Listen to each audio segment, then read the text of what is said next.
impressed me was the calm. This is someone who walked into office faced with multiple crises. Each one of them could sink the country. But he was always calmer than the rest of us. From his first days in office, the difficult choices he made as president would not only shape the country's future, but reveal the character of the man. This is an economy right now that can't find the bottom of bad news. Dire predictions. A once-in-a-century financial crisis. The 6 months surrounding January 2009 is the worst 6 months ever. Mr. President, millions of people are going to lose their jobs, financial systems locked up, and it could collapse. Tonight, a top GM executive warned, without help, the company will default. There is no plan B. As I looked around the room, there were so many brilliant people, but at the end of the day, there was only one man in that room who had to make the decision, and all eyes were on him. Everybody, Democrats, Republicans, do not rescue the automobile industry. The questions that the president asked again and again and again had to do with how many jobs would be lost. Whenever folks were arguing about numbers and politics, he was always the one who brought it back to people.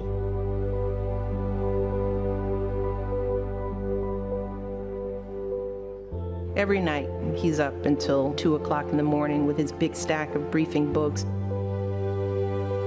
That's what he's doing after the girls go to bed. He does his homework, analyzing the issues, ensuring that he has prepared. He really didn't care about the politics. He weighed the politics like any politician would. But at the end of the day, he was always willing to lose in order to do the right thing. Always.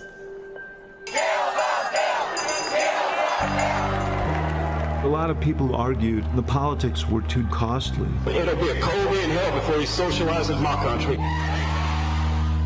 Rahm Emanuel came to him and said, you're going to have to pull the bill, because if you push this legislation, you will lose in 2012.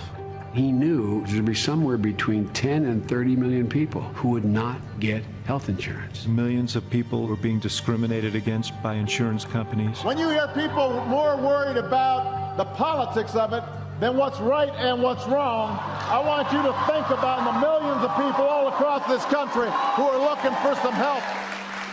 He's thinking to himself, if I decide not to push forward, what do I say to all those people who came up to me with tears in their eyes telling me that they need this to save themselves? And if that means that I'm a one-term president, then I'm a one-term president.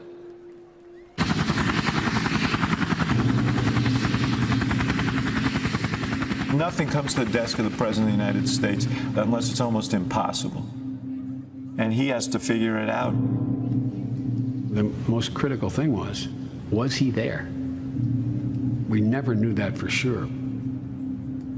The president turns to every principal in the room. What do you recommend I do? And they say, well, 49% chance he's there, 51. It's a close call, Mr. President. He said, all right, thank you. He said, I'll give you my decision in the morning. It dawned on me, he's all alone. This is his decision. If he was wrong, his presidency was done. Over. There were times when he could not find a way. At least 14 dead, 50 injured after a lone gunman opens fire in a theater outside. There's been a shooting at a school in Newtown. This is the Sandy Hook Elementary School. There are reports of a shooting at a nightclub in Orlando where there were... I walk into the Oval.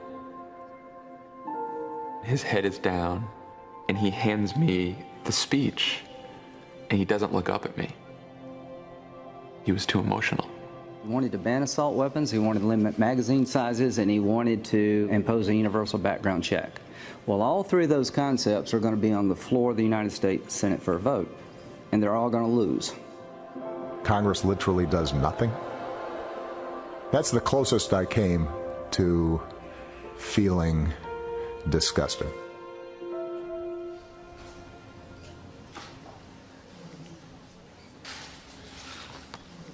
Every time I think about those kids, it gets me mad. And by the way, it happens on the streets of Chicago every day. There's a part of him who thinks, I am in the most powerful office in the most powerful country on the planet, and I can't do anything to erase what just happened. We gather here in memory of 20 beautiful children and 6 remarkable adults. They were mothers and fathers. They were husbands and wives, sisters and brothers, sons and daughters, friends. He thinks of it in terms of if we're his son, his daughter, his wife. He actually feels the pain.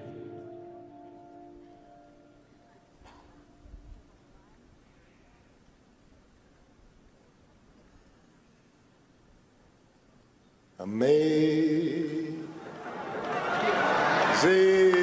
grace, how sweet the sound that saved.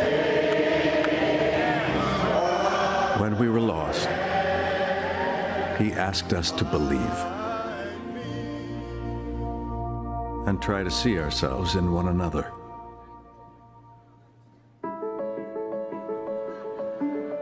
And through crisis and challenge, he kept fighting to move us forward. There's a temperament associated with being president that he uniquely has. Eyes always fixed on long-term successes. Americans don't have to worry about insurance companies discriminating against them if they have a pre-existing condition. Thanks to President Obama, General Motors is once again #1 in sales worldwide. President Obama signed an executive order aimed at eliminating the pay gap between men and women in the federal government. America deserves equal pay for equal work. Judge Sotomayor, are you prepared to take the oath? I am. Please raise your right hand. We'll offer you the chance to come out of the shadows so that you can finally have the dignity of knowing you belong. Mr. Obama is the first sitting U.S. president to visit Cuba in nearly 90 years. Osama bin Laden has been brought to justice. The United States has conducted an operation that killed Osama bin Laden. He's ignited the most robust international agreement on climate change. The Paris Agreement represents the best chance to save the one planet that we've got. Obama announced a historic breakthrough with Iran today. A comprehensive, long-term deal that will prevent it from obtaining a nuclear weapon. He has this deep conviction that at big moments when we need to, we can still come together as a country, and that out of a long political darkness, a brighter day will come. From the Supreme Court, we have read from the bench, there is a right to marriage equality. I repeat, there is a right to marriage equality. Today, we can say that we've made our union a little more perfect. That love is love. The Dow closed today at 10,000 points higher. That's the longest stretch of private sector job growth in our history. The First Lady said it best, being president has not changed who he is, it has revealed who he is. His core values, his principles, his temperament.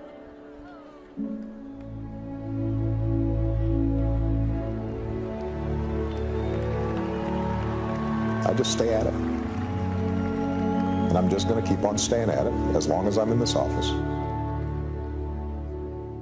And America will succeed. I am absolutely confident about that. In moments of turmoil and doubt and crisis, when there are no good answers, when nothing is black and white and everything is gray, he is that calm presence, that poise and dignity and grace under pressure. That is who he is.